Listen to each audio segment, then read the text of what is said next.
My name is Leo Carter. I'm 25, and I'm a certified genius at transmigrating into novels. Not? 1 second, I was the undisputed king of the late-night sausage card, and the next, I woke up as the disposable tragic rival in some cliché, angsty romance novel.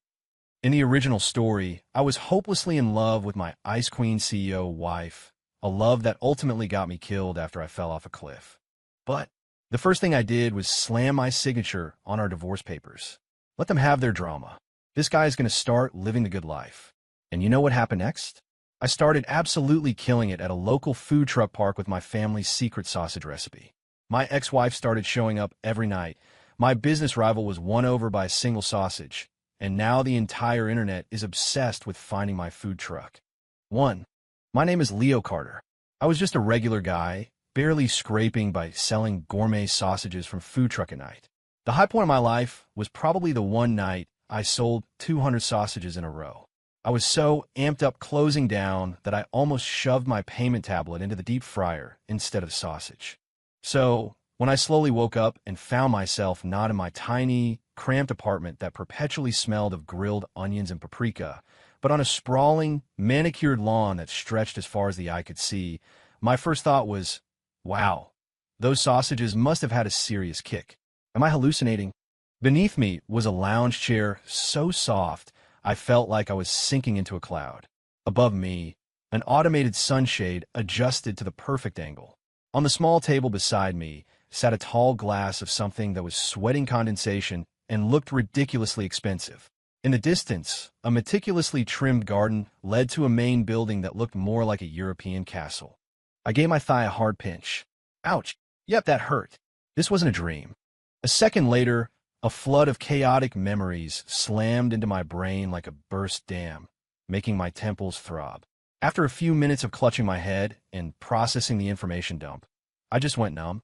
I, Leo Carter, had been gloriously transmigrated, and not as some overpowered, chosen one protagonist, but into a trashy, angst-filled novel I'd stayed up all night hate reading. I had become a character with the exact same name, the cannon fodder side character. According to the novel's plot, this version of Leo Carter was a classic tool. He came from a wealthy family. Looking around, wealthy was a massive understatement, and was in a marriage of convenience with the book's female lead, the Ice Queen CEO, Isabella Sterling. The original Leo was obsessed with her, playing the role of a devoted simp for over a decade. But Isabella's heart already belonged to some guy named Ethan Prescott, her so-called one that got away. To win her over, the original idiot Leo did everything he could to sabotage Ethan, only to get slapped down by the main couple every single time. In the end, his family went bankrupt, everyone abandoned him, and he died tragically, falling off a cliff with his body never to be found. He was, in short, a stepping stone meant to add a little drama to the main character's love story and make the hero look even better. Damn, what kind of fresh hell is this? I muttered under my breath. Slinging sausages was hard work, but at least my life wasn't in danger. This transmigration package was a total scam. Just then, the crisp sound of high heels clicking on a stone path approached, carrying an aura of pure, unadulterated frost. I looked up to see a woman in a high-end, custom-tailored power suit walking toward me. She was tall, stunningly beautiful, but her exquisite face looked like it was carved from a glacier. Her eyes were as sharp as scalpels, making me instinctively shrink back. This was none other than the female lead of the novel, my original Leo's legal wife, Isabella Sterling. Whoa, that presence. No wonder she could play the original Leo like a fiddle. You couldn't develop a death stare like that from selling sausages for 100 years. Isabella stopped in front of me. Without a single word of greeting, she pulled a document from her briefcase and slapped it down on the table beside me. The motion was clean, sharp, and carried an undeniable finality. Leo, sign it. Her voice was as cold as her expression, devoid of any warmth. I don't want to repeat myself. Sign it. It's better for both of us. I glanced down. The bold, black letters on the cover page jumped out at me. Divorce agreement. According to the original plot, this is where the original Leo was supposed to break down, cry, beg, and cling to her leg, staging a hysterical drama that would only deepen Isabella's disgust and kick off the next chapter of angst. But who am I? I'm Leo Carter, the sausage king from the 21st century. I'm the guy who's already read the script. Become a roadblock for the main couple's epic love story. Get treated like a simp, emotionally and physically abused, only to end up as an unrecognizable corpse. Sorry, but someone else can have the part of the tragic rival. Not me. In an instant, I made my decision. This divorce, it was happening. And it was going to happen cleanly, quickly, and without a single shred of drama. I picked up the agreement and flipped straight to the last page, not even bothering to read the contents. Knowing Isabella's style, the division of assets was already ironed out to ensure I, the stepping stone, wouldn't get a single cent more than I was entitled to. But looking around at this massive estate, I figured the original Leo's family must have had a decent foundation. I wasn't going to starve. I grabbed the expensive-looking fountain pen from the table, uncapped it, and with a flourish signed Leo Carter on the line that sealed the cannon fodder's fate. The signature was bold, the motion was fluid, and there wasn't an ounce of hesitation. After signing, I pushed the document back toward Isabella, even managing a smile I hoped was friendly and full of relief. All signed. Ms. Sterling, it's been a pleasure doing business.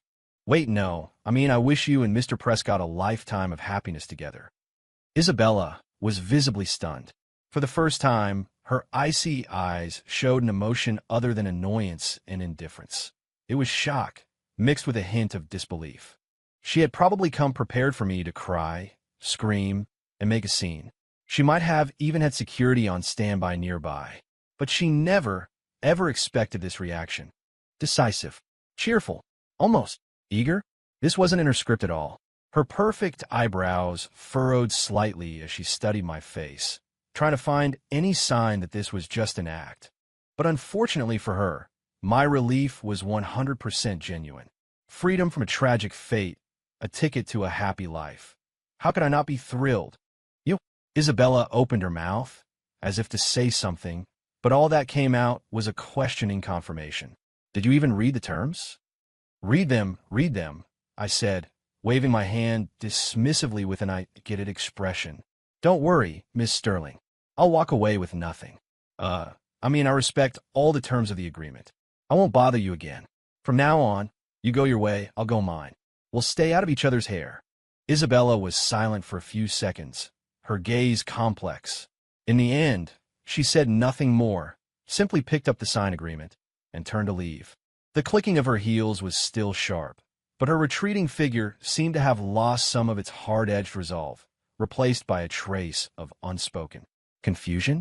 Watching her walk away, I let out a long, deep breath and sank back into the comfortable lounge chair, feeling like the sky itself had just gotten brighter. Crisis averted. Step one of escaping my cannon fodder fate complete. From this moment on, I was a free man. No more worrying about the main character bankrupting me. No more worrying about falling off a cliff. I gleefully picked up the expensive drink and took a sip.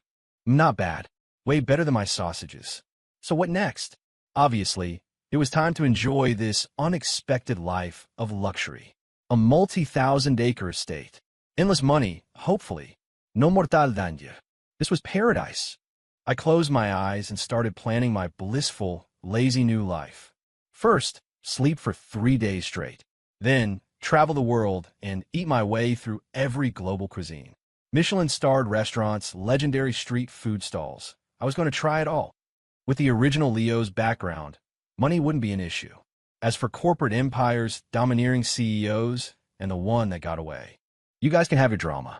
Just leave me out of it. I, Leo Carter, have one lifelong dream. To be a happy, lazy bum. And maybe if I could get back to my roots and open a chain of sausage stands in this world, that would be pretty cool too. A little tribute to my past life's hustle. I couldn't help but chuckle at the thought. This whole transmigration thing might not be so bad after all.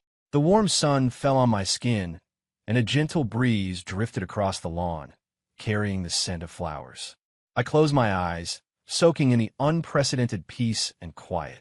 My new, counter-cliché, awesome life as Leo Carter had officially begun. After signing that priceless, in terms of my personal freedom, divorce agreement, and watching Isabella Sterling's cold, slightly bewildered figure disappear down the path, I felt completely reborn. The air was sweeter, The wind felt freer, and even the goofy husky rolling around on the grass in the distance looked handsome. Long live freedom! Long live the lazy life! I couldn't help but shout at the sky, startling a nearby maid carrying a fruit platter. She stumbled, nearly spilling a bowl of expensive-looking imported grapes all over me. "I'm so sorry, Mr. Carter," she stammered, her face pale. "No worries, no worries. Spill away. I'm in a great mood today. Everyone gets double their bonus this month," I declared with a magnanimous wave of my hand. It wasn't my hard-earned sausage money, so I didn't feel the pinch. The maid froze. Then her face lit up with incredulous joy. "Oh, really? Thank you, Mr. Carter." Watching her walk away happily, I stroked my chin. So this is the joy of being rich. So simple, yet so satisfying. The original Leo was such a simp. His brain was filled with nothing but Isabella and how to deal with Ethan. He probably enjoyed this massive fortune less than I have in the past half day. Now it was all mine. Though we were divorced, based on my quick scan of the agreement, mostly the asset division part, Isabella was tough but fair. My personal assets, mainly this estate and a hefty trust fund, were untouched. She only took what belonged to her family and her company. In other words, I was now a divorced, single, incredibly wealthy, and non-doomed. Super eligible bachelor? Nope, I was the king of the happy slackers. First order of business: experience the good life. I started with the estate's heated indoor pool. In my past life, the bathroom in my rental was so small I could barely turn around, and I had to time my showers so I wouldn't run out of hot water. A swimming pool? That was something I could only dream about. I changed into a pair of ridiculously expensive swim trunks a servant brought me. The tags were still on, and dove headfirst into the crystal-clear water. The temperature was perfect, the tiles were smooth as glass, and a staff member stood nearby, ready to hand me a towel and a drink at a moment's notice. TSK, this is corrupt. So corrupt, I sighed contentedly as I doggy-paddled across the pool.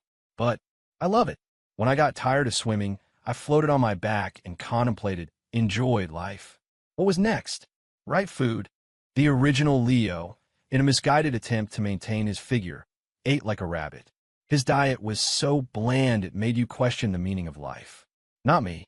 My past life was a deep and meaningful relationship with sausages.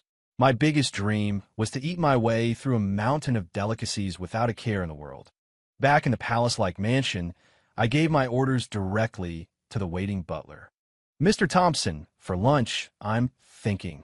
A full-on royal banquet might be a bit much. Let's start with a whole roasted duck, Peking style with all the trimmings.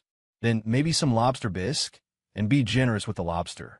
A couple of Australian lobster tails, one grilled with garlic butter, one thermidor style. Sauté some seasonal vegetables on the side.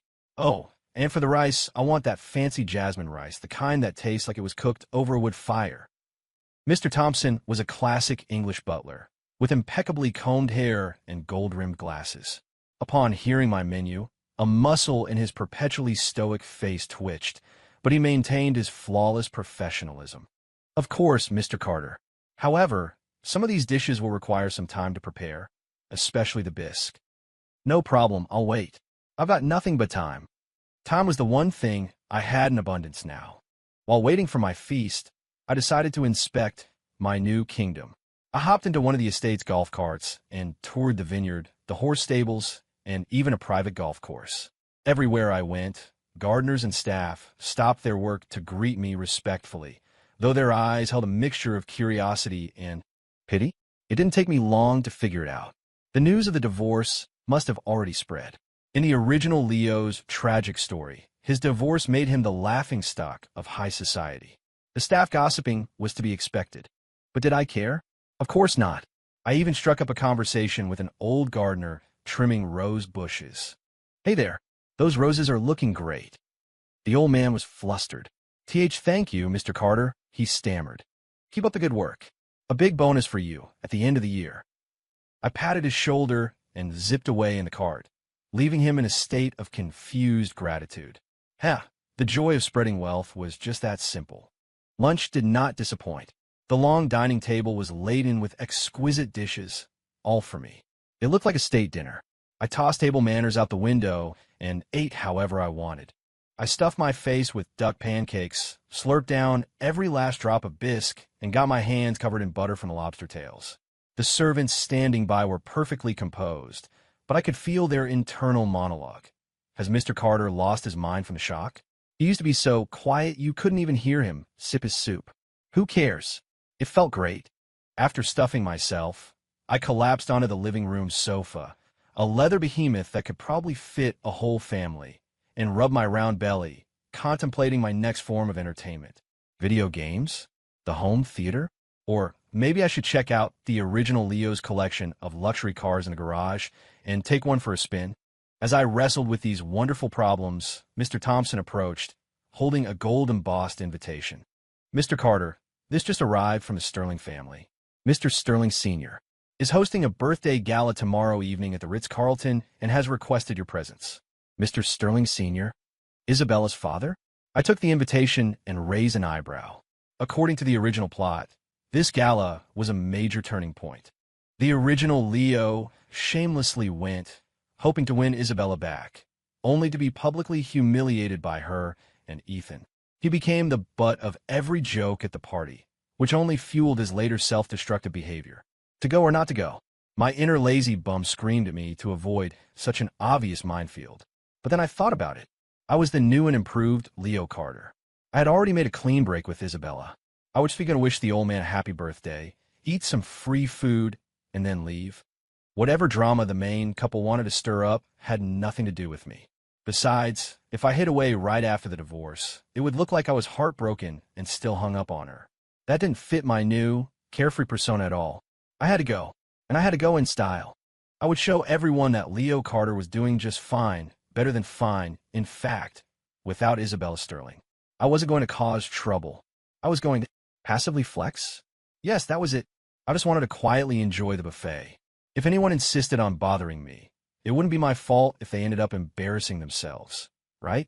Please inform the Sterling family that I will be there on time, I said, casually tossing the invitation onto the coffee table. Very good, Mr. Carter, Mr. Thompson replied. After a pause, he added, shall I arrange for a tuxedo and a date for you? A date? Right? People usually brought a +1 to these things. The original Leo would have been pathetically waiting for Isabella, but now, I wave my hand.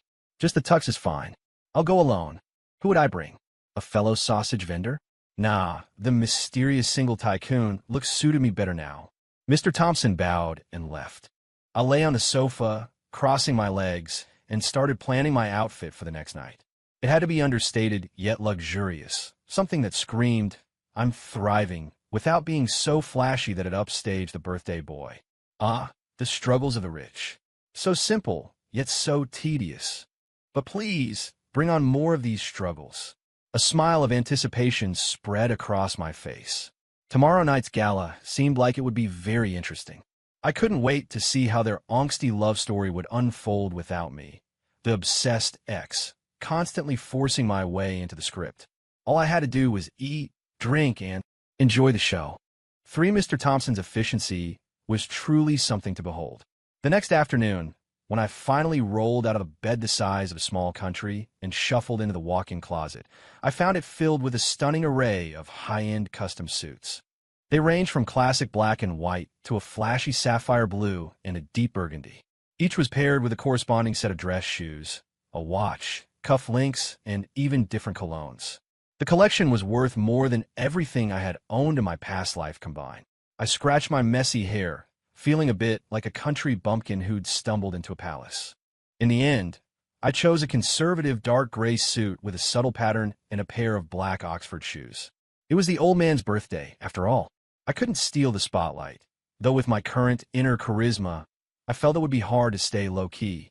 At 6:30 p.m., the Rolls-Royce Phantom, personally arranged by Mr. Thompson, pulled up to the mansion's entrance. The chauffeur, wearing white gloves, respectfully opened the door for me. As I settled into the mobile palace, I couldn't help but touch everything. The leather, the legroom, the privacy divider. It was definitely more comfortable than my three-wheeled sausage cart. The car glided smoothly toward the Ritz-Carlton. As I watched the city lights blur past my window, I mentally reviewed my battle plan for the evening. Primary objective: eat. Secondary objective: maintain a low profile, and avoid the main character's drama. Tertiary objective. If conflict was unavoidable, I would only engage in self-defense. When we arrived, a valet opened my door. A red carpet stretched up the stairs into the brilliantly lit ballroom. A crowd of reporters was already gathered, their cameras flashing as guests arrived. It was clear Mr. Sterling's birthday gala was a major event. The moment I stepped out of the car, the buzz of conversation died down for a second. Every camera, every eye swiveled in my direction. Whispers erupted like a swarm of mosquitoes. Look, it's Leo Carter. He actually came? Didn't they just get divorced? He looks pretty good. Not like he's heartbroken at all. It's probably an act. I bet he's dying inside. I felt nothing but a slight urge to laugh. Dying inside? I felt like a monkey freed from a cage. I gave the cameras a polite but distant smile and, led by a hotel staffer, walked confidently, mostly to keep my full stomach into the ballroom. The ballroom was the pinnacle of opulence, with crystal chandeliers casting a dazzling glow on the well-dressed guests. My entrance once again drew a wave of stares filled with curiosity, pity, and, most of all, the eager anticipation of a public meltdown. I ignored them all, my eyes scanning the room like a radar. First target acquired. The buffet. Oh yes, lobster, caviar, foie gras, an assortment of exquisite desserts. It was a feast for the eyes and the nose. This wasn't a birthday party. It was my personal paradise. I made a beeline for the food, completely oblivious to Isabella Sterling, who was standing not far away, surrounded by a group of people. She was wearing a stunning, champagne-colored, off-the-shoulder gown, looking as beautiful and unapproachable as ever. Of course, she saw me, and when she noticed that my gaze didn't even linger on her for a second, but instead locked onto the food, her elegant brows furrowed in confusion once again. What on earth is Leo up to? She probably wondered. Is this some new tactic to get my attention? Or has he really moved on? I couldn't care less what she was thinking. I picked up a fine china plate and began my raid. 2 lobster claws, a thick slice of roast beef, a generous smear of caviar on a bellini, 3 of those little tower-shaped things. Soon, my plate was piled high like a small mountain. I found a quiet corner to sit down and began to devoutly enjoy my meal. I had just put a juicy piece of beef in my mouth when a sneering voice sounded from above me. Well, if it isn't the great Leo Carter. Eating all by your lonesome? No one to talk to now that Isabella's left you? How pathetic. I looked up to see a young man in a pink suit, his hair slicked back with an obscene amount of gel, a smug grin plastered on his face. I did a quick search in my memory banks. The son of some construction magnate. Chad Miller. He used to be one of the original Leo's hangers-on, always encouraging him to chase after Isabella in hopes of cozying up to the Sterling family. Now, that Leo was out of favor. He was the first to jump out and kick him while he was down, probably to curry favor with the new top dog. The original Leo would have lost his temper, fallen right into Chad's trap, and ended up a laughingstock. But I wasn't the original Leo. I swallowed the beef in my mouth, speared a piece of lobster, and said calmly, Chad, my man, you've got it all wrong. In the presence of such fine cuisine, one isn't just eating, one is savoring. Besides, I gestured to my mountain of food. With company this delicious, how could I ever be pathetic? You should grab a plate. The lobster is incredibly fresh. Might run out if you're not quick. My non sequitur completely threw him off. The sneer on his face froze. He had expected rage, not a sincere invitation to eat. All the witty insults he had prepared were now stuck in his throat. I'll talk. Chad finally managed to sputter. You think acting like this will make Isabella look at you? Dream on. Look over there. Ethan and Isabella look perfect together, don't they? I followed his gaze. Sure enough, Isabella was talking with a man in a white suit who had a gentle, refined air about him. That had to be Ethan Prescott. Many people were watching them, their expressions clearly saying, what a perfect couple. I looked away and went back to my lobster. Yeah, they do look good together, I said, my mouth full. I wish them all the best. Seriously, Chad, you're missing out. The baked oysters are fantastic, too. Chad was completely dumbfounded. He felt like he had punched a pillow. Not only did his opponent refuse to fight back, he was trying to tempt him with food. It was frustrating and, strangely, it was making him hungry. He watched me eat with such gusto that he couldn't help but swallow. I am not hungry. You enjoy your meal. Oomph. Chad felt like he would lose his composure if he stayed any longer, so he stormed off in a huff. I watched him go and shrugged. See, I was just trying to eat in peace, and people just kept offering themselves up for humiliation. This was purely self-defense. Totally reasonable. The little interruption didn't affect my appetite at all. In fact, it made the buffet taste even better. I continued my feast, completely absorbed in the delightful task at hand. However, it seemed trouble was drawn to me. Just as I finished my first plate and was getting up for a salad to cleanse my palate, I took a step back and bumped into someone. Oh, a soft voice cried out. I quickly turned around to see a young woman in a lavender dress stumbling. The half glass of champagne in her hand sloshed onto her skirt. I'm so sorry. I wasn't looking behind me. I apologized sincerely. It was my fault. I was too focused on the food. The girl looked up, revealing a sweet, pretty face with slightly chubby cheeks. She seemed flustered and quickly waved her hands. It's okay, it's okay. I wasn't watching where I was going. Just then a sharp voice cut in. Now, what are you doing? You bumped into her and ruined Chloe's dress. Do you have any idea how expensive this dress is? Can you even afford to pay for it? I turned to see a woman in a flashy dress and heavy makeup glaring at me. She was flanked by a few friends who were clearly there to watch the show. The girl, Chloe, quickly said, Cousin, it wasn't Mr. Carter's fault, it was my— What do you mean it wasn't his fault? He clearly ran into you. The cousin insisted, her voice getting louder and attracting the attention of nearby guests, including Isabella and Ethan. I frowned. This woman was clearly looking for a fight. I glanced at the barely noticeable wine stain on Chloe's dress, then at her aggressive cousin, and I smiled. Ma'am, I said, intentionally using a less than flattering term of address. First of all, I already apologized for bumping into her. Secondly, how much is the dress? I'll pay for it. Being called ma'am made the cousin's face turn red with anger. Who are you calling ma'am? This is a limited edition dress Chloe just bought from Paris. It costs $10,000. What are you going to pay with, you broke divorcee? $10,000? I raised an eyebrow. In my past life, I would have had to sell a mountain of sausages to make that much. A low murmur went through the crowd. The looks I was getting were now a mixture of pity and morbid curiosity.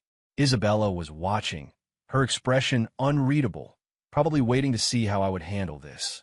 Chloe was on the verge of tears. Cousin, please stop. He really doesn't have to pay. But I just calmly reached into the inner pocket of my understated suit and pulled out the thick leather wallet Mr. Thompson had prepared for me. Then, to everyone's astonishment, I took out a checkbook and a pen. Yes, a checkbook. Mr. Thompson said it was more convenient than a credit card for such occasions. I quickly wrote out the amount, signed my name, tore out the check, and held it out to the dumbfounded cousin. Here's $20,000, I said calmly. 10 for the dress, and 10 for Miss Chloe's emotional distress. After all, she was startled. As for the rest, I glanced at the cousin. Please take Miss Chloe to get a milkshake or something to calm her nerves. Your shouting is disturbing the other guests who are here to celebrate Mr. Sterling's birthday. The corner of the ballroom fell silent. Everyone stared, frozen, at the flimsy piece of paper in my hand, then at my unfazed expression. $22,000, thrown around without a second thought, and not to show off, but to shut someone up and to insult them at the same time. What kind of move was that? The cousin's face turned from red to white and back again. She didn't know whether to take the check or not. Chloe was completely lost. I simply tucked the check into Chloe's hand and gave her a friendly smile. Sorry about that. Didn't mean to scare you. If you like the dress, go buy another one. Or buy something else that makes you happy.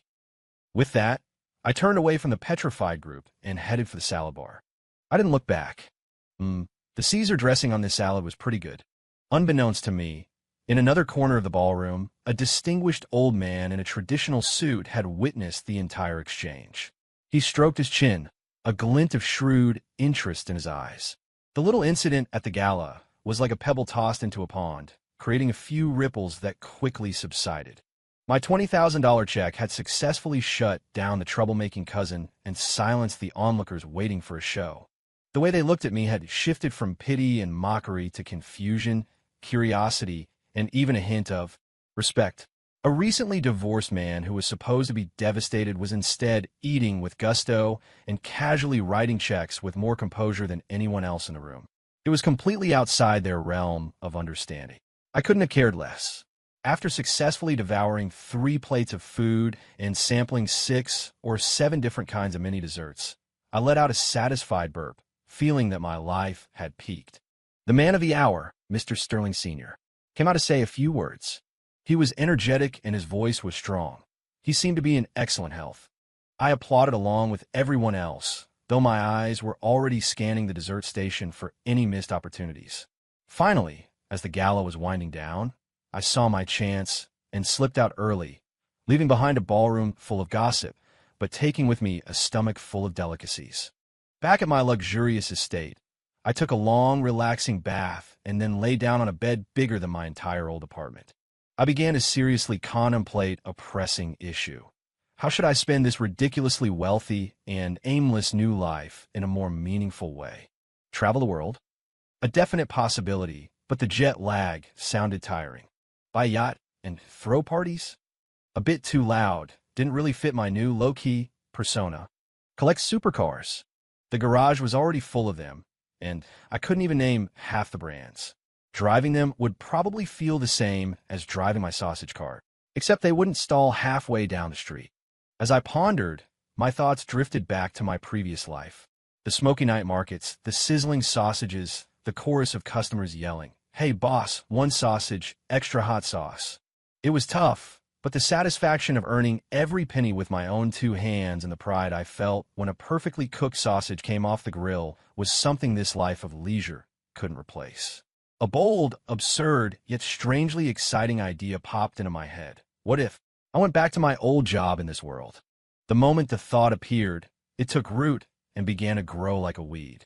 Imagine this: a multi-millionaire, owner of a 1,000-acre estate, setting up a stall at a night market to sell sausages. The image was so ridiculous, it was beautiful.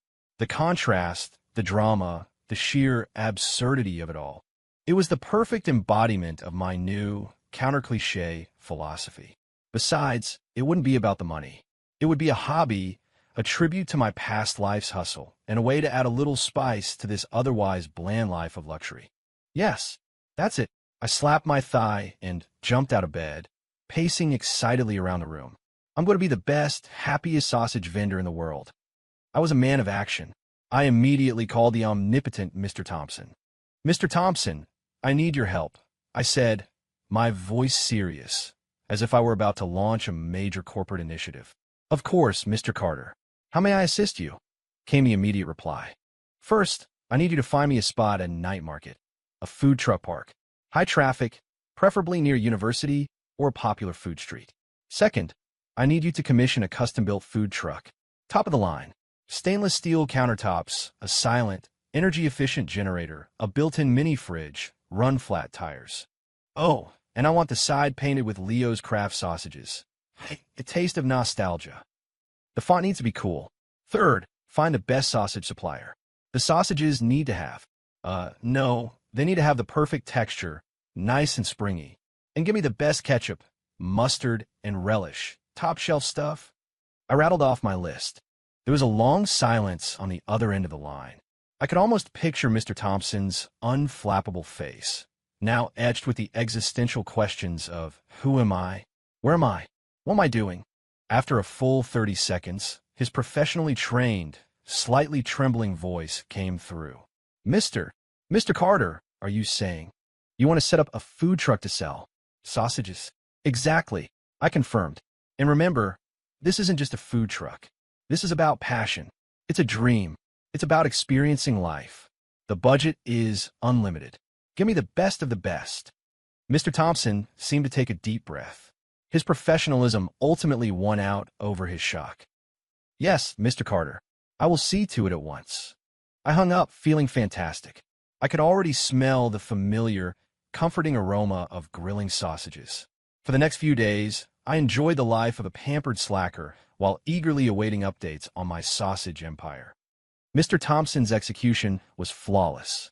3 days later, a food truck that could only be described as the Rolls-Royce of sausage carts was parked in the estate's garage. It was made entirely of gleaming stainless steel, equipped with every amenity imaginable, including a small sound system. The artistic lettering of Leo's Craft Sausages shimmered in the light, next to a cute and cool cartoon sausage logo. I ran my hand over the smooth surface, my eyes welling up with tears of joy. The dream setup I could only fantasize about in my past life was now a reality. This was a great cheat code to have. 2 days later, Mr. Thompson reported that he had secured a prime spot at the city's most popular university food truck park. All the permits were in order. The suppliers were lined up. I personally tested the samples by cooking a few myself. They tasted perfect. Everything was ready. All that was missing was the master chef himself. And so, on a clear, breezy night, I, Leo Carter, former sausage prince, current multi-millionaire slacker, drove my outrageously luxurious food truck to the university food truck park. To avoid attracting too much attention, I wore a baseball cap and a simple tracksuit, looking like a college student starting a new business. If you ignored the ridiculously fancy vehicle I was driving. As expected, the moment my food truck pulled into its prime spot, it became the center of attention. Whoa, look at that truck. Is that for selling sausages? That's insane. How much did that cost? The owner must be loaded. Leo's Craft Sausages? Is it new? Let's go check it out. College students are a curious bunch. Within minutes, a crowd had gathered around my truck, pointing, taking pictures, and posting on their social media. I calmly set up my equipment, preheated the grill, and arranged my condiments. My movements were smooth and practiced. The muscle memory was still there. Hey, how much are your sausages? A student with glasses asked. I held up 2 fingers and said with a friendly voice, $2 a pop, or 3 for 5. An honest price for an honest sausage. The price was the same as in my past life, affordable and friendly. It wasn't about making money. It was about connecting with people and having fun. The price, combined with my extravagant truck, created a surreal contrast. That cheap? I'll take 3, loaded up with everything. Me too. Ketchup and mustard for me. Dude, your truck is sick. Business was instantly booming. I worked efficiently, the sausages sizzling on the grill, releasing an irresistible aroma. I brushed them with oil, flipped them, added the toppings, and served them up. My motions were seamless. Seeing the students happily munching away, a long-forgotten sense of fulfillment washed over me. This was way more fun than eating a feast by myself in a giant mansion. However, it seemed I was destined to stand out. As I was busy grilling, a familiar, slightly surprised female voice said, "Excuse me, could I get 1 sausage, please?" I looked up and froze. Standing in front of my truck was Chloe, the girl from the gala whose dress I had paid $20,000 for. She was dressed simply in jeans, a white t-shirt, and sneakers. Without makeup, she looked pure and innocent. She clearly didn't recognize me with my cap on, her eyes focused on the sizzling sausages. My heart skipped a beat. What a small world. How did I run into her here? I lowered my voice and mumbled, "Coming right up." I expertly grilled a sausage and handed it to her. Chloe took it, paid, and took a small bite. Her eyes instantly lit up. This is delicious. Your sausages are amazing." I smiled but didn't say anything, feeling a little proud. Of course they were good. This was a secret family recipe, perfected in my past life. Just then, a group of sketchy-looking guys in tank tops, showing off their tattoos, swaggered up to my truck. The one in the lead, with bleached blonde hair, tapped on my stainless steel counter. "Hey, you new here? You know the rules? You got to pay the management fee to operate on this street." Getting shaken down for protection money was a classic trope of the street vendor life. I sighed. It seemed even selling sausages in peace was too much to ask for. Chloe looked scared and took a step back. I was about to resolve the situation in the simplest way possible by showing them the thickness of my wallet, when another voice, full of shock and disbelief, boomed from the side. "Leo, what are you doing here selling sausages?" I turned my head and almost dropped my tongs. It was Isabella Sterling. She was dressed in an expensive-looking business suit, seemingly just passing by after work. Her perpetually icy face was now a mask of pure, unadulterated shock. She looked at me and my ridiculously fancy food truck, at the tongs in my hand, and finally at the baseball cap on my head. The world seemed to go silent. The bustling noise of the food truck park seemed to fade into the background. Every eye was now fixed on me. The sausage guy in the work-hard cap, and the formidable CEO whose face screamed, "My entire worldview is collapsing." The wannabe gangsters who had been trying to shake me down were so intimidated by Isabella's power suit and death stare combo that they forgot their lines and just stood there, looking dumb.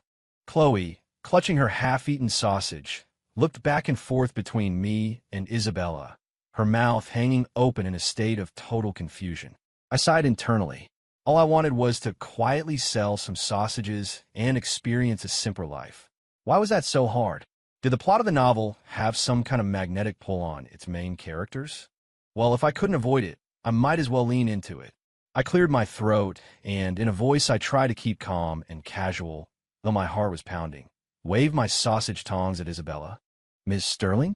Fancy seeing you here. Getting off work? Care for sausage? Fresh off the grill, best in the city, satisfaction guaranteed." Isabella just stared. Her sharp eyes were locked on me, as if trying to bore through my cap and see just how much water was in my brain. She had probably never encountered a situation so bizarre, so utterly beyond comprehension in her entire life. Her ex-husband, a multi-millionaire, wasn't at home wallowing in sorrow or out partying his sorrows away after their divorce. Instead, he was at University Food Truck Park, selling $2 sausages. This wasn't some clever tactic to win her back. This was a full-blown psychotic break. "Leo," Isabella took a deep breath, trying to form a sentence, but words failed her. Finally, she managed to get out, "What on earth are you doing?" I blinked innocently. "I'm not doing anything, just running a legitimate business, providing an honest service. Would you like to support a small business owner, Ms. Sterling?" At that moment, the blonde-haired thug, who had been ignored for too long, decided to reassert his authority, especially in front of such a beautiful woman. He banged his fist on my counter again and shouted, trying to sound tough, "Hey, I'm talking to you. The fee, $50. Now, don't think you can ignore us just because your girlfriend showed up." Isabella's brow furrowed, and her icy gaze shifted to the thug. She had no idea what kind of breakdown Leo was having, but she instinctively disliked anyone causing a scene in front of her, especially when it involved her. Well, her ex-husband. Before Isabella could verbally annihilate the man with cold, hard business logic, I stepped in, not because I was scared, but because I wanted to resolve this with minimal fuss. I put down my tongs, slowly pulled out my leather wallet, yes, the fancy one, and took out a crisp $50 bill. I handed it to the blonde guy with a sincere expression. $50, right, my man? Here you go, for the month. We're all just trying to make a living out here. Let's keep things friendly." The thug and his crew were stunned. In all their years of shaking people down, they had seen people haggle, people plead poverty, people call the cops. They had never seen someone pay so willingly and be so polite about it. It left them at a loss for words. The blonde guy mechanically took the money. "Why, yeah, you know the deal," he stammered. I smiled and added, "The guys look like you work hard, pulling late nights. Here, let me get you each a sausage. On the house. You need to keep your energy up." Without waiting for a reply, I swiftly placed a few sausages on the grill and started cooking. The thugs were completely bewildered. This guy didn't play by the rules. He paid without a fight and then offered them food. All their planned intimidation tactics were now useless. As the saying goes, you don't bite the hand that feeds you, especially when it also gives you money.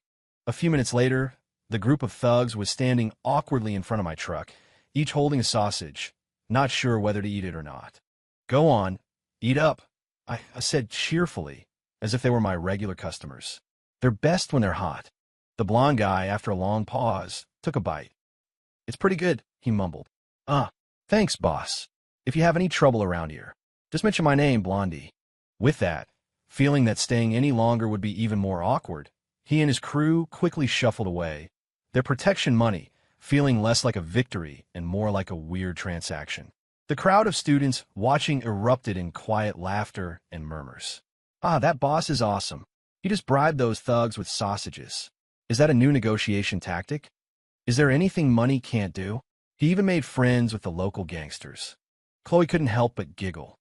She looked at me with a mixture of curiosity and admiration. Isabella had been watching the whole thing in silence. Her expression had shifted from shock to speechlessness, and now to something unreadably complex. She was beginning to realize that she no longer understood the man she had been married to for years. He had changed completely. He was no longer the dark, obsessive man whose world revolved around her. He was now a little goofy, a little carefree, and unexpectedly interesting. With the thug situation resolved, I turned back to Isabella, who was still standing there. "So," I asked tentatively, "are you sure you don't want one? Get a try. It's better than some of that Michelin star stuff." To my surprise, she didn't immediately refuse. She looked at the sizzling, fragrant sausages on the grill, then at my smiling eyes above my cap, and after a few seconds of silence, she actually nodded. All right, now it was my turn to be surprised. The Ice Queen wanted to eat street food? What concept? I quickly picked out the most perfectly grilled sausage, carefully applied the condiments, and served it to her in a paper sleeve. Isabella took it hesitantly, then elegantly pulled down a corner of her face mask, probably to avoid being recognized, and took a small, cautious bite. Her eyes widened slightly. "It's actually very good," she said softly, her tone neutral, but for her to offer any praise at all was groundbreaking. I felt a surge of pride. See, no one can resist the charm of a good sausage. Not even an Ice Queen CEO. Just then, an excited male voice cut in. "Isabella, it really is you. I thought I was seeing things. What are you doing here?"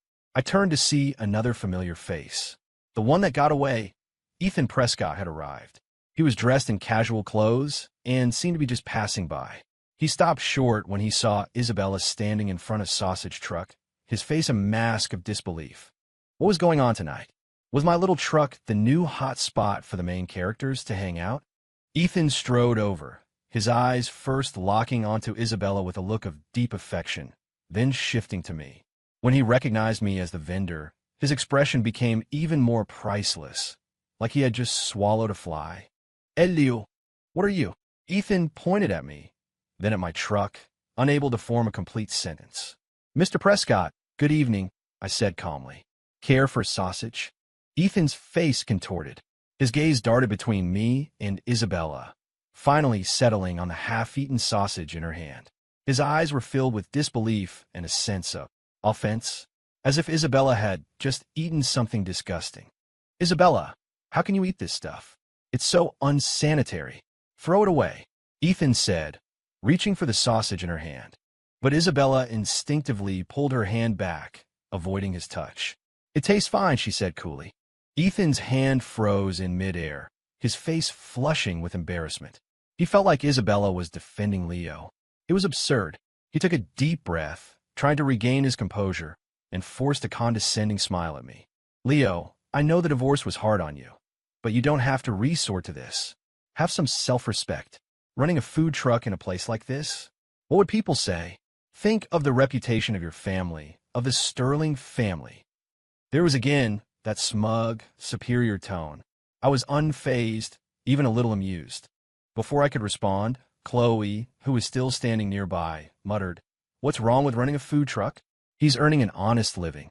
There's no shame in that." Her voice was quiet, but everyone heard it. Ethan's face darkened, and he shot her a glare. Isabella gave Chloe a thoughtful look. I chuckled and said to Ethan, "You're being a bit dramatic, Mr. Prescott. Selling sausages is a personal hobby, a way to experience life. It has nothing to do with self-respect. As for reputation," I gestured to my gleaming food truck, "I think my setup is pretty respectable, don't you? It's a lot more honest than some people who are all talk and no action." My words hit their mark, and a few of the students in the crowd snickered. Ethan was so angry his face turned purple, but he couldn't lose his cool in front of Isabella. He forced himself to calm down and said to her, "Isabella, this place is too crowded. Let's go. I'll drive you home." Isabella looked at me, then at the half-eaten sausage in her hand. After a moment of hesitation, she shook her head. "No, thank you, Ethan. I drove myself. You should go ahead." Ethan was stunned. He couldn't believe his ears. Isabella had just rejected him for her sausage-selling ex-husband. Now, the look he gave me was filled not just with disgust, but with a new, cold glint of genuine rivalry. In the end, Ethan left, fuming and utterly bewildered. Isabella stood there for a few more seconds, looking at me as if she wanted to say something. But all she said was, "Take care of yourself." Then she, too, turned and walked away, her figure still cool and distant, but now tinged with an unreadable emotion. The crisis, or whatever that was averted. I let out a sigh of relief and turned back to my waiting customers. All right, everyone, show's over. The sausages are still hot. $2 a pop, 3 for 5. I called out. Chloe hadn't left. She helped me take a few orders, and when the rush died down, she said shyly, "Boss. I mean, Mr. Carter, thank you for before. And for tonight. You were really cool." I waved it off with a smile. "No big deal. Come back anytime. I'll give you a discount." Chloe nodded enthusiastically, a bright smile on her face, and then skipped away. I looked at my now bustling truck and the curious but friendly faces of the students, and I felt a sense of satisfaction. It had been a chaotic night, but it was worth it. I not only experienced the simple life I craved, but also managed to passively flex on my rivals and maybe, just maybe, plant a small seed of doubt between the Ice Queen and her one that got away. This counter-cliché lazy life was getting more and more interesting. 6. After that eventful reunion at the food truck park, Leo's Craft Sausages officially blew up. How much? The next night, the moment my ridiculously fancy food truck parked at the university, it was mobbed. People were 3 deep around the counter. Some were there for the sausages, some were there to take selfies for their Instagram, and others were live streaming. A couple of guys holding up their phones even claimed to be talent scouts and asked if I was interested in becoming an actor. The reason for my newfound fame was a perfect storm of 3 viral stories. First, multi-millionaire sells sausages at a food truck park. The headline alone was clickbait gold. Some busybody had figured out who I was, despite the cap. The drama of the rich is an open secret in certain circles, and posted about my shiny truck online. The story went viral instantly. Second, Ice Queen ex-wife shows up for support. A blurry photo of Isabella eating a sausage. You could only see her hand and the lower half of her face, was being interpreted in 1,000 different ways. Headlines like "A glimmer of hope for divorced power couple" and "CEO comes down from her ivory tower for love" were everywhere. Third, badass vendor tames thugs with sausages. The image of Blondie and his crew looking bewildered while holding sausages have been turned into a series of memes with captions like, "The most advanced business negotiations often use the simplest methods, and they call him the sausage soprano. He pays you off, then he feeds you." The combination of these 3 stories was explosive. "Hey, are you Leo Carter? I'll take 10 sausages. I need a picture for my feed." "Mr. Carter, are you and Miss Sterling back together? Look this way. Give us a smile. We're from the Foodie Finds live stream." I stood there in my work-hard cap, facing the sea of people and flashing cameras, and felt a sense of dread. All I wanted was to quietly sell some sausages and live a simple life. How did I end up becoming a viral sensation? This was the exact opposite of the low-key, lazy life I had planned. But the sausages wouldn't grill themselves. I took a deep breath, activated my ignore the crowd superpower honed in my past life, and focused on my craft. I oiled the grill, flipped the sausages, added the toppings. My movements were still smooth, just a lot faster. "Please form a line. There's enough for everyone. $2 a pop, 3 for 5. I shouted over the noise, trying to maintain order. At some point, Chloe showed up. She was startled by the crowd at first, but then she naturally stepped behind the counter and started helping me take money and bag orders. She was a natural. "Mr. Carter, I can help," she said quietly, her eyes shining. I was so busy I didn't hesitate. "Thanks, Chloe. I'll treat you to a nice dinner later." With Chloe's help, things became much more manageable. She was gentle and patient with the customers, even with all their questions and cameras, which took a lot of pressure off me. But fame, as they say, is a double-edged sword. As I was working, a snide voice cut through the noise. Well, if it isn't the great Leo Carter, slumming it with the common folk. Are these sausages even up to code? You'd better not give these students food poisoning. Can you afford that lawsuit? I looked up. It was that pest, Chad Miller, again. This time, he had brought a few of his cronies with him, clearly here to mock me. Before I could say anything, the students in line started defending me. "Hey, watch your mouth. Mr. Carter's food is clean. Yeah, we eat here all the time and we're fine. Mind your own business. You're just jealous his business is booming." Chad's face flushed. I'm just concerned for everyone's health. Who knows what kind of cheap ingredients he's using, he retorted. I didn't waste my breath arguing. I simply held up a box from my supplier, pointing to the official health inspection seal. Then I tapped my gleaming stainless steel counter with my tongs. Chad, I said calmly, as you can see, everything is from a certified supplier, and my kitchen is spotless. If you're not buying, please don't hold up the line. Chad was about to say something else, but one of his friends pulled him back. Dude, let it go. Everyone on the internet loves this guy. You don't want to start a riot. Chad looked at the disapproving faces of the students, then at my "I don't have time for this" expression, and finally backed down. He spat on the ground and left with his friends, empty-handed this time. This little incident only made me more popular. The students felt like I was being unfairly targeted and bought even more sausages to show their support. "We've got your back, Mr. Carter," someone shouted. I was unfazed, even a little amused. Had I just passively gained a loyal customer base? Over the next few days, my food truck became the star attraction of the park. Business was so good that I sold out every night. Chloe and I were constantly busy. It was tiring, but seeing the small but meaningful profits add up and the happy smiles of the students gave me a strange sense of accomplishment. Chloe came to help almost every day. She seemed to enjoy the lively, down-to-earth atmosphere. We developed a good rhythm. I discovered that despite her gentle appearance, she was a hard worker and had a kind heart. We would chat sometimes, and I learned that she was a recent design school graduate from a well-off family. She didn't want to rely on her parents, so she was trying to make it on her own and came to the food truck park to unwind. "You're really different, Mr. Carter," she said one night as we were cleaning up. "Oh, how so?" I asked, wiping down the counter. "It's just, you seem so real, so happy, not like the other rich people I've met," she said, tilting her head. "You don't care what anyone else thinks. You just do what you want to do, and you do it well." I smiled but didn't say anything. "Honey, I thought, if you knew my previous job was also selling sausages, you might not be so impressed." But I had to admit, it felt nice to be admired for who I was. However, my success was starting to cause problems. There were a few other sausage and kebab vendors at the park. My sudden, overwhelming popularity had stolen most of their business. They had been watching me for a few days, but when it became clear I wasn't a passing fad, they decided to take action. One evening, during the peak rush, the park's manager, along with the other disgruntled vendors, came to my truck. "Mr. Carter, we need to talk," the manager said, wringing his hands, a troubled look on his face. "Look, your business is great, but you have to leave something for the other vendors. Everyone's just trying to make a living. Maybe you could find another location, or maybe not sell as much." Chloe looked worried.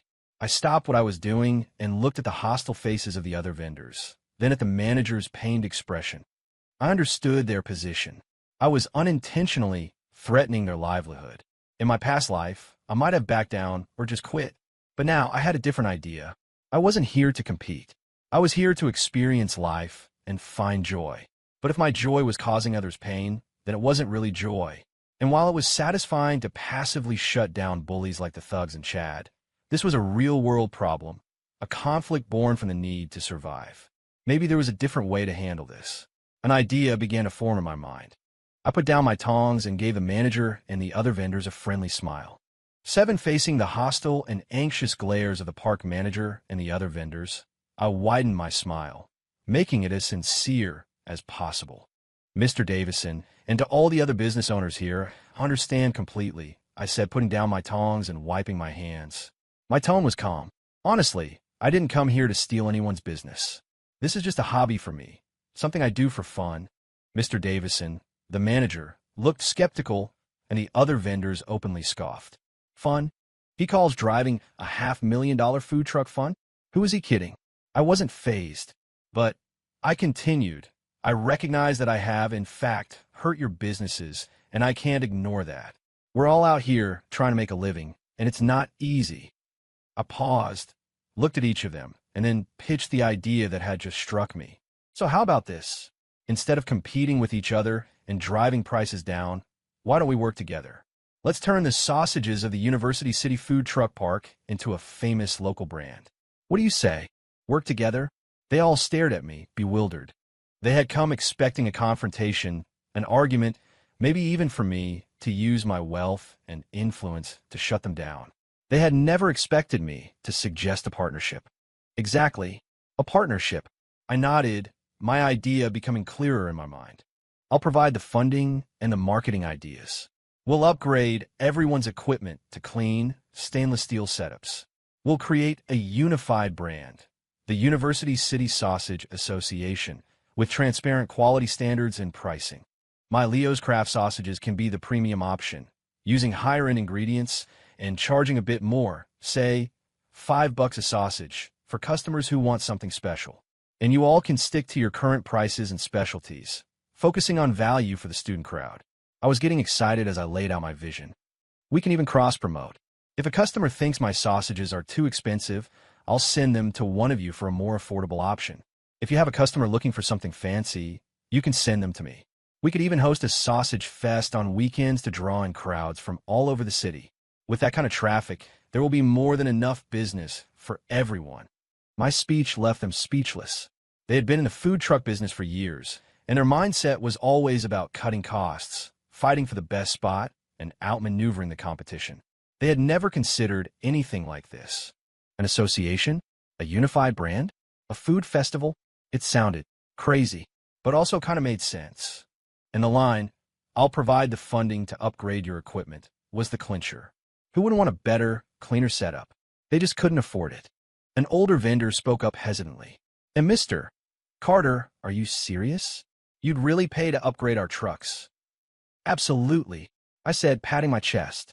"Tomorrow I'll have, my guy contact a supplier and get everyone custom fitted for new countertops and grills.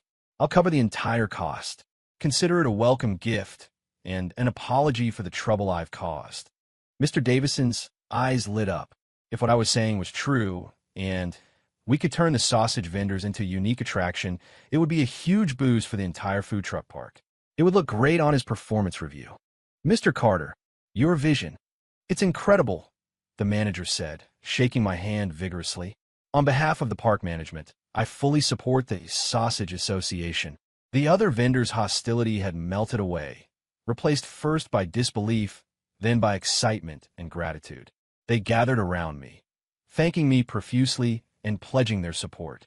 "Mr. Carter, we're sorry for being so narrow-minded before. You can count on us. We'll make sure our quality is top-notch. Yeah, let's do this together." Seeing their genuine smiles, I felt a deep sense of satisfaction. Money really could solve a lot of problems, and this was money well spent. I had resolved the conflict, won over my competitors, improved the overall quality of the food park, and ensured the students had better, safer food options. It was a win-win-win. It was about having a vision. Chloe, who had been watching from the side, looked at me with stars in her eyes. She was amazed. Leo wasn't just a fun, carefree guy. He had the foresight and leadership to turn a negative situation into a positive one for everyone. This wasn't passive flexing anymore. This was actively changing the game, and it felt even better. I was true to my word. The next day, I had the ever-reliable Mr. Thompson contact a commercial kitchen supplier. Within a week, all the association members had brand-new stainless steel countertops and energy-efficient grills. I also had custom aprons and small flags with the University City Sausage Association logo made for each of them.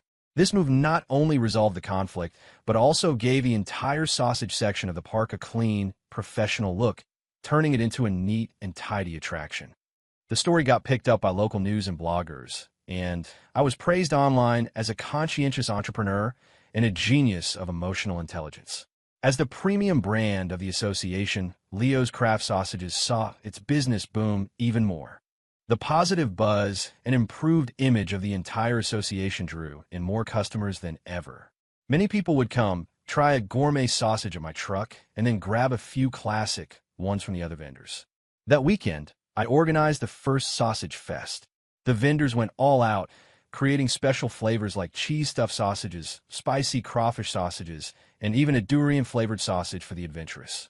The park was packed. It was a huge success, with everyone's sales tripling. The other vendors were ecstatic, looking at me as if I were some kind of business guru. I stood by my luxurious food truck, watching the bustling, happy scene, listening to the sizzle of the grills and the laughter of the customers, and felt a profound sense of accomplishment.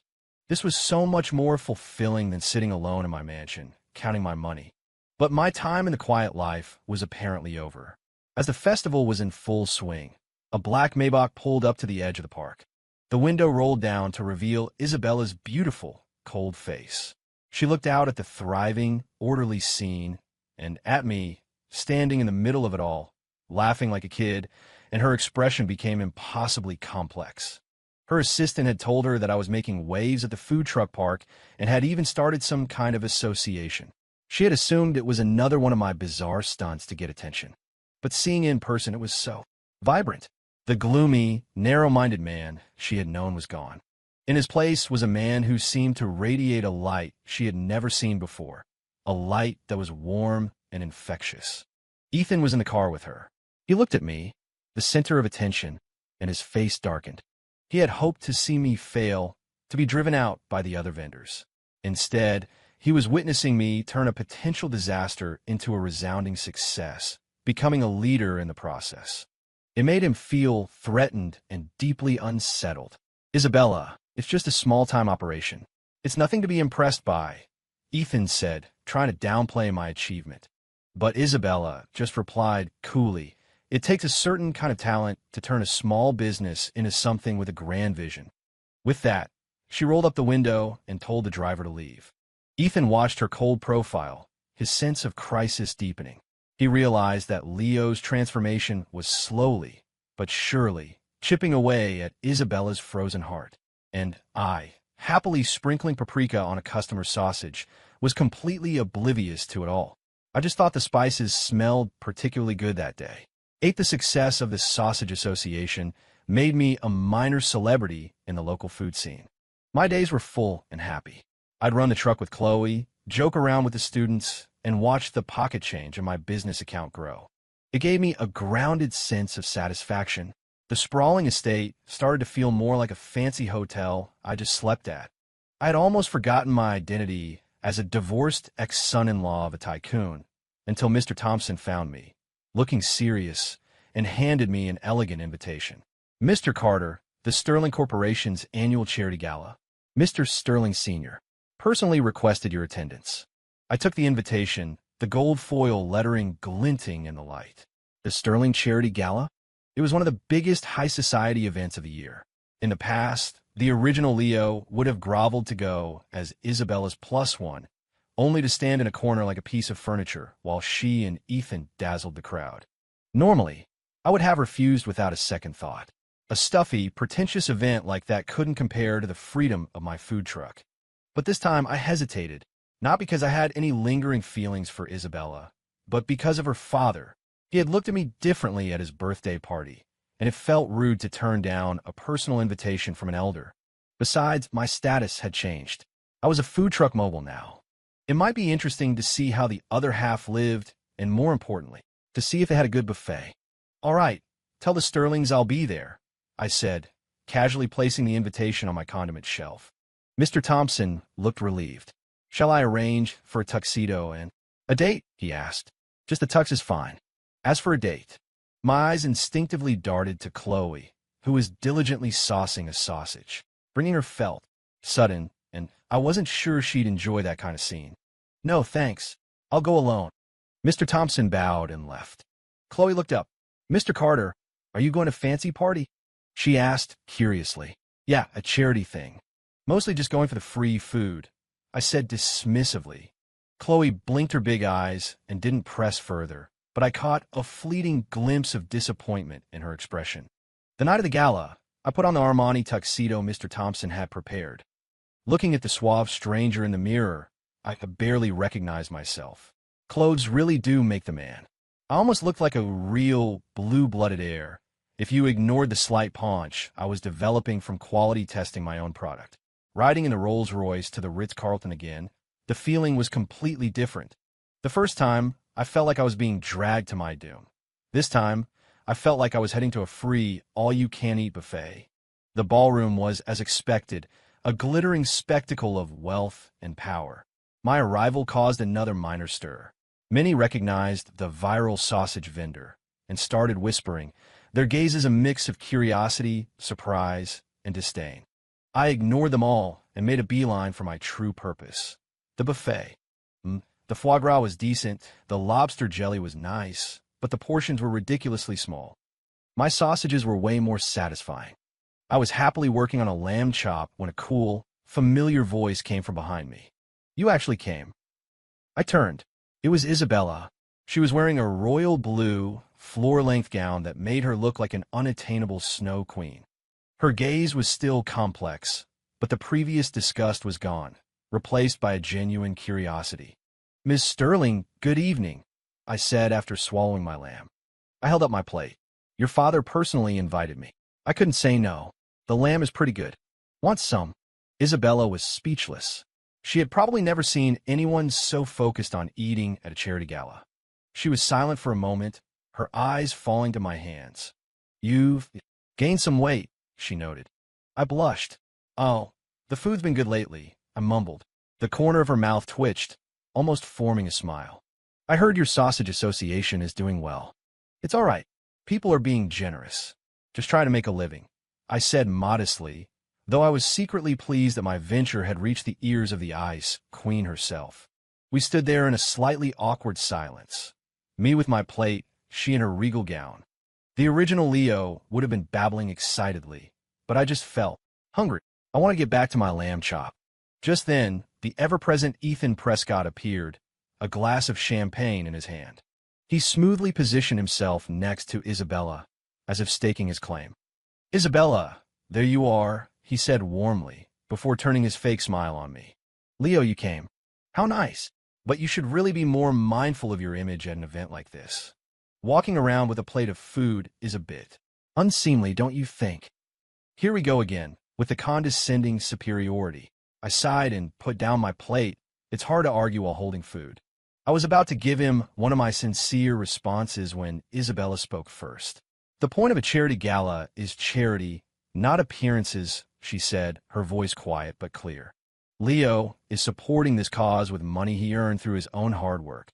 That's more admirable than some people who are all talk." Ethan's smile froze. He looked at Isabella in disbelief. Was she defending me? I was stunned. I looked at Isabella. Her face was impassive, but her eyes were firm. Wow, was the iceberg melting? No, it was actively fighting my battles for me. This feeling was pretty great. Passive defense was awesome. Ethan's face paled. "You're right, Isabella. My mistake," he forced out, shooting me a look that said, "You'll pay for this." I shrugged innocently. "Why are you looking at me?" "I didn't do anything. I was just a passive magnet for drama." Just then, the charity auction began. The auctioneer brought out jewelry, art, and other luxury items. I wasn't interested until the final item was presented, a simple but exquisitely designed diamond necklace called Tear of the Stars. This Tear of the Stars necklace was designed by the renowned Vivienne, the auctioneer announced. The bidding starts at $50,000. I wasn't paying attention until I heard Isabella whisper to herself, "It's one of Vivienne's pieces." I caught the hint of admiration in her voice. It seemed she liked it. Ethan noticed too. He immediately raised his paddle. 60,000. He shot a smug look at Isabella, clearly intending to buy it for her. The price quickly climbed to 100,000. Isabella frowned. She liked it, but as the head of the Sterling Corporation, she couldn't get into a bidding war with a business partner like Ethan. Ethan was determined to win. When the price hit 120,000, the bidding stalled. 120,000, going once, going twice, the auctioneer called. Just as Ethan was savoring his victory, I, on a whim, raised my paddle. 150,000, I said, my voice calm but carrying across the silent room. Every head turned to me. Even Isabella looked at me in shock. Ethan shot up from his seat. "Now, what do you think you're doing? Supporting charity. Is there a problem?" I replied innocently. "Surely you wouldn't deny me the chance to contribute. Would you, Mr. Prescott?" My inner monologue was a little different. This money came easy anyway from my inheritance. Might as well use it for a good cause and piss off Ethan. And maybe Isabella liked it. It could be a thank you for her defending me. See? Totally passive. All for charity. Not really. Ethan was furious, but he couldn't lose his composure in public. 160,000, he bid out. 200,000, I said without blinking. You want to have a money fight? Bro, you have no idea what a lazy rich guy is capable of.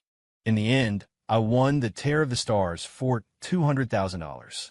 As the gavel fell, the room erupted in applause.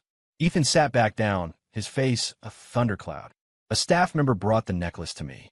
I took the elegant box, and then, to everyone's astonishment, I turned and presented it to Isabella. For you, I said, as casually as if I were handing her a sausage. I thought it would suit you. Isabella was completely frozen. She stared at the necklace, then at my clear, smiling eyes, and her heart skipped a beat.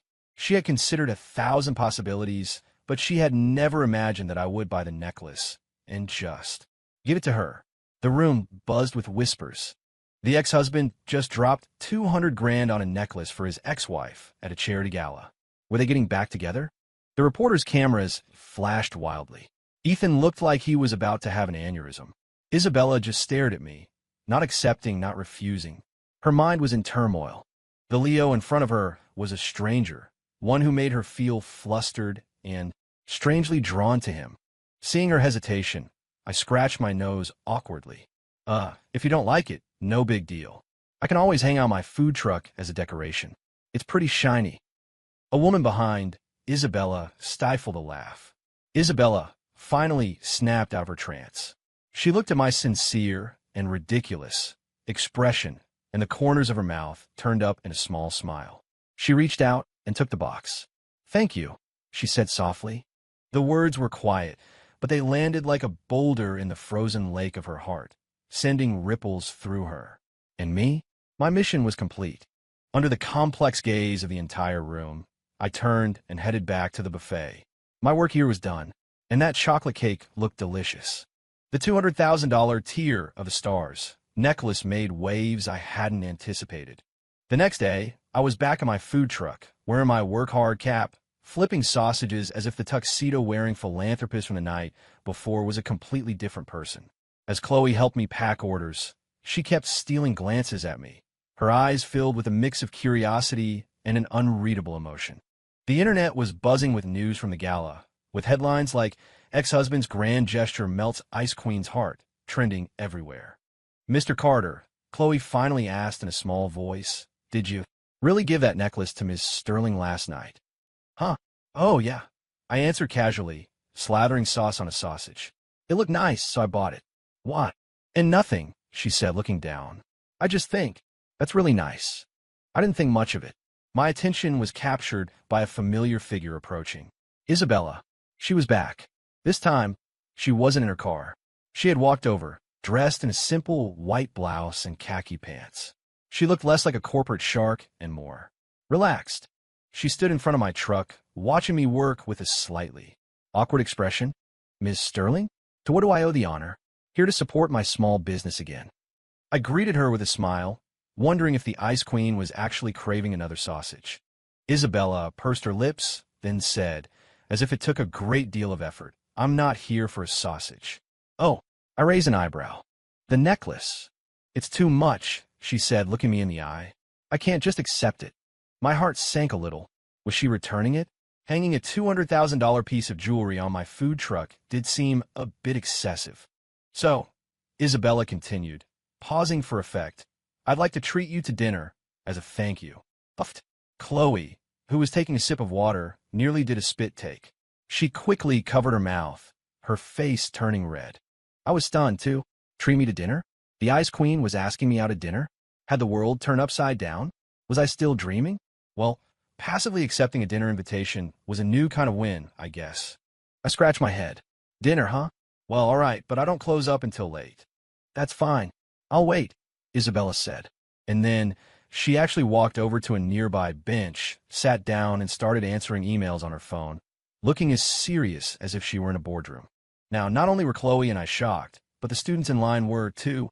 The CEO of the Sterling Corporation, sitting on a park bench, waiting for a sausage vendor to finish his shift. The scene was surreal. "You're the man, Mr. Carter," one of the students whispered, giving me a thumbs up. I just laughed nervously. What was Isabella planning? Was this some kind of trap? For the next few hours, I grilled sausages under a strange, palpable tension. Isabella sat there, not looking at me, but her presence was a constant, unnerving weight. Chloe worked in silence, and the mood was a little subdued. Finally, after serving the last customer and cleaning up, I walked over to Isabella. "Sorry to keep you waiting, Miss Sterling." She put her phone away and stood up. "Let's go." She hadn't brought her signature Maybach. Instead, she hailed a cab, which surprised me again. The cab dropped us off in front of a very expensive-looking French restaurant.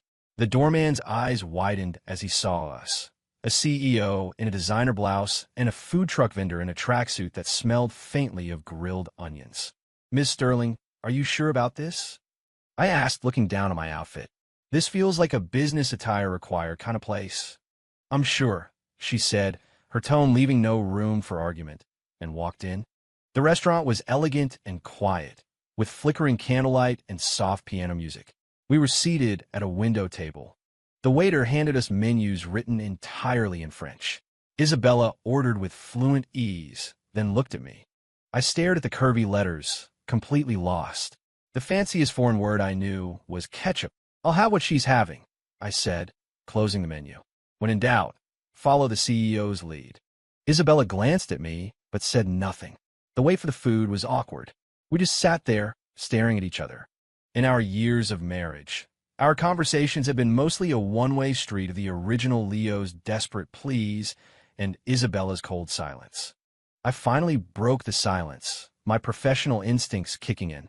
"You know, this place has great ambience, but I bet the portions are tiny. Definitely not as filling as my sausages. And look at this foie gras. It's a little overcooked on the edges. That's going to affect the texture.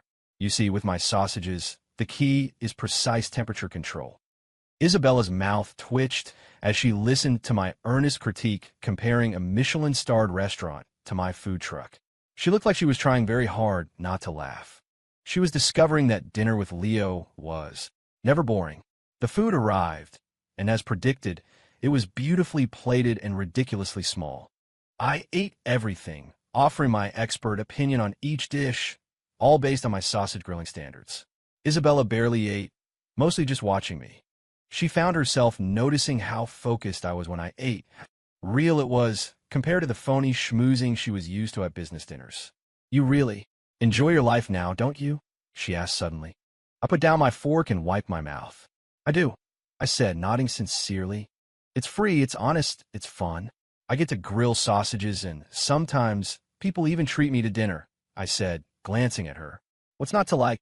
Before, you weren't like this," she said hesitantly. "That was then, this is now," I said with a smile. "People change. Besides, I was a real jerk back then. I caused you a lot of trouble. I'm sorry about that." The apology was for the original Leo, and also a way for me to clear the air for my own peaceful new life.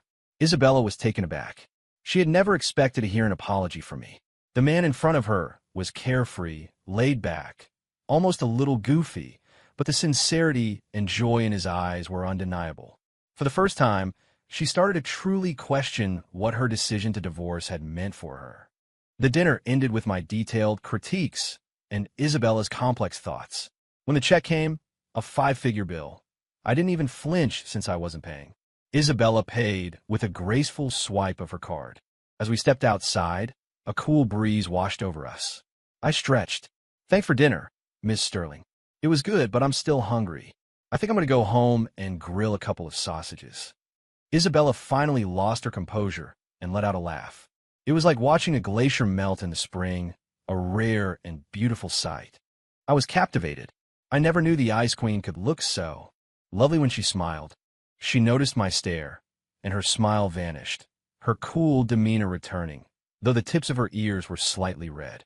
"I'll give you a ride home." No, that's okay," I said, waving my hands. "I can grab a cab. You should get home and rest." This time, I didn't give her a chance to argue. I waved goodbye and quickly got into a taxi. As the car pulled away, I looked back and saw her still standing in front of the restaurant, looking a little lonely under the streetlights. A strange feeling stirred in my chest. Maybe the Ice Queen wasn't so cold after all. And Isabella, standing alone on the sidewalk, subconsciously touched the cool tear of the stars necklace at her throat. For the first time, her heart was filled with a new and unsettling uncertainty. Perhaps it was time to get to know her interesting ex-husband. 10. After that ridiculously expensive French dinner, the relationship between Isabella and me entered a strange, new, and surprisingly comfortable phase. She started showing up at the food truck park regularly, almost like it was part of her routine. Sometimes she'd come straight from work, still in her power suit, and just stand there quietly watching me. Other times, she'd come on the weekends in casual clothes and would even try to help by taking money, though she was terrible at it and I usually had to fix her mistakes later. The students started calling her the boss's wife. Whenever she appeared, they'd cheer, "Hey, Mr. Carter, the missus is here to check on you." At first, Isabella would blush and correct them, but eventually, she just started giving me an exasperated look, and finally, she just let it happen, sometimes even with a small, secret smile. The change was gradual. The ice around her was melting. Sometimes, when our eyes met, I'd see a flicker of shyness. I got used to having her around.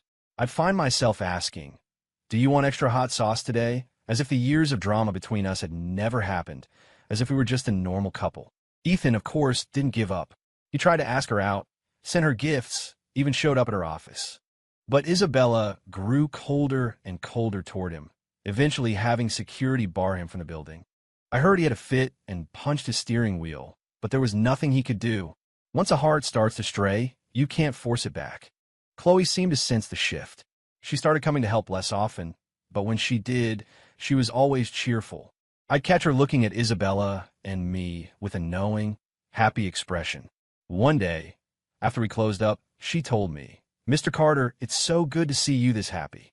You and Ms. Sterling. You're good together." Then she skipped off, looking like a weight had been lifted from her shoulders. Life went on peaceful and sweet. The Sausage Association was thriving, a famous fixture of the university scene.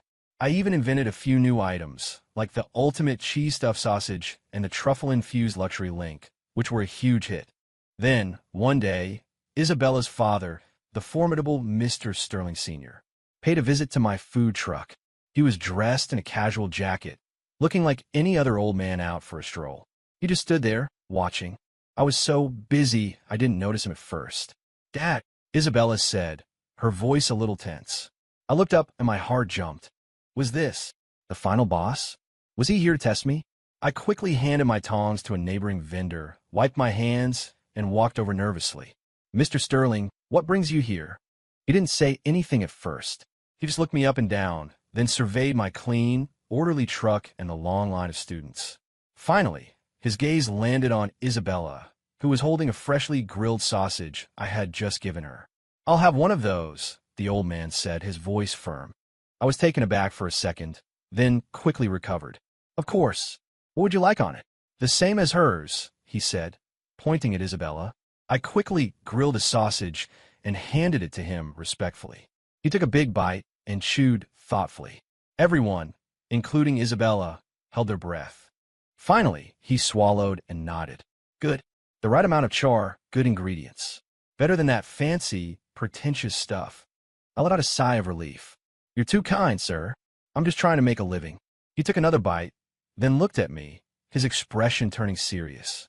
"Son, I hear you've been running those subsidiary companies I gave you like charities. The profits are way down." My heart tightened. Here it comes. The real test. The companies from the divorce settlement. I hadn't paid much attention to them, other than to increase employee benefits and lower prices, which had, admittedly, tanked the profits. "I believe that you can't ever make enough money, but you can make people happy," I said honestly. Mr. Sterling stared at me for a long moment, then burst out laughing. He clapped me on the shoulder. "Well said. The Sterling family doesn't need that little bit of profit. You got vision. You're better than my good-for-nothing nephew. That's for sure." He was clearly talking about Ethan. He turned to Isabella, his voice softening. "Izzy, it seems your judgment has improved." Isabella blushed. "Dad." The old man just laughed, asked me a few more questions about the association, and then left satisfied, taking 2 uncooked sausages with him for his cook to prepare at home. Was that an official endorsement? After he left, Isabella and I looked at each other and burst out laughing. The evening sun filtered through the food truck park's awnings, casting a warm, golden glow. Everything felt perfect. It all seemed to fall into place after that. One night, I was driving Isabella home. I had started doing that often in my nondescript SUV. We were parked in front of her apartment building, soft music playing on a radio. Well, get some rest, I said as I always did. But she didn't get out of the car. She was quiet for a moment. Then she turned to me, her eyes serious. Leo, she asked, can we start over? I was stunned. I never expected her to be the one to say it. I looked at her face, softened by the moonlight, her once icy eyes now filled with a hopeful vulnerability. My heart melted. Through all the craziness, from enemies to friends, this proud, beautiful, and surprisingly sweet woman had found a way into my heart. I smiled. Miss Sterling, I said, teasing her, if we start over, can you handle your boyfriend being a sausage vendor? You might have to help me with the cash register sometimes, even though you're terrible at math. She laughed and playfully punched my arm. I'm not doing your accounting. But, she said, her voice softening, the sausages are pretty good. I took her hand. Isabella, I said seriously, the old Leo, he probably didn't deserve you. I can't promise I'm perfect, but I can promise that I will do everything I can to make you as happy as you look when you're eating a sausage. It was the most Leo Carter proposal I could think of. Her eyes welled up. She squeezed my hand and nodded. Okay. No flowers, no diamond rings, though I'd already given her a pretty nice necklace. Just the faint smell of grilled onions and a simple promise. For us, it was more than enough. And after that, well, the University City Food Truck Park gained a new attraction, the most beautiful vendor's wife in the world. Isabella would often show up, wearing an apron, trying her best to help, her smile sweeter than any dessert. And the sausage boss, Leo Carter, would be right there beside her, flipping sausages and stealing glances at his wife, grinning like an idiot. What about Ethan? I heard he went overseas to find himself. Chad and his ilk? They had long since vanished from our world. My food truck became a famous landmark. People came not just for the food, but to watch us be disgustingly in love. I eventually turned Leo's Craft Sausages into a franchise, hiring a professional team to manage it, while Isabella and I became the happy, semi-retired owners. We'd still go back to the giant estate for weekend getaways, but we spent most of our time in the cozy little apartment we bought together. I'd grill her sausages from the park, and she'd make me her favorite tea. Our life wasn't a dramatic novel anymore. It was a quiet, happy story, filled with the simple, warm, everyday sizzle of sausage on a grill. I was once the tragic rival in a trashy romance novel, but by throwing away the script and just being myself, I became the hero of my own, much better story. And I learned that the best kind of happiness is simple, an endless supply of sausages, and you, right here by my side.